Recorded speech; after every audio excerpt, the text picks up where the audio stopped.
پورے ہو گئے ہیں۔ اس پر ادریس بھائی کو اور سادات کرام کو، علماء کرام کو، سب کو ہدیہ تبریک بھی پیش کیا جا رہا ہے سنی دعوت اسلامی کی طرف سے۔ اور 4 مصرے حضرت کے لیے دعائیہ کہ آج اتنا بڑا مجمع ہے، اس سے بہت مختصر محفل میں بھی ہمارے قائد اور ہمارے امیر آپ کے درمیان خطاب کرتے رہیں، تب جا کر 25 سال کے بعد یہ محفل سجی ہے۔ حالانکہ موسم اس بات کی اجازت نہیں دے رہا تھا کہ 25واں جشن میدان میں منایا جائے، لیکن آخرکار یہاں کے عاشقوں کے سامنے موسم نے بھی جو ہے وہ اپنے جب وہ کھلے دل کا اظہار کر کے وہ بھی کھل گیا ہے الحمدللہ۔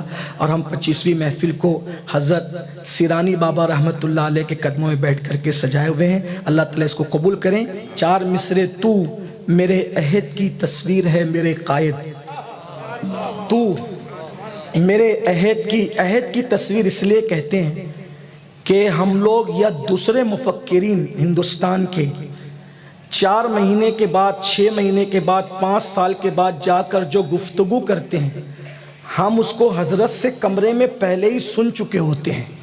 یعنی کہ اللہ تعالیٰ نے حضور مفتی اعظم کی نسبتوں کے صدقے وہ نظر عطا کی ہے مفکرانہ کہ حالات کو کتنی جلدی محسوس فرماتے ہیں۔ تو میرے عہد کی تصویر ہے میرے قائد، افق پہ لکھی ہے حکایتیں تیری، اور غبار شہر پیمبر کی سر پہ چادر ہے، فلک کو چھونے لگی ہے یہ عظمتیں تیری۔ آؤ استقبال کر لیں نعرہ تکبیر سے، لرزہ برندام ہے باطل اسی شمشیر سے، تو کسی کی جے وجے ہم کیوں پکارے، کیا غرض ہم کو، ہمیں کافی ہے سید اپنا نعرہ، نعرہ رسالت، نعرہ رسالت، نعرہ رسالت۔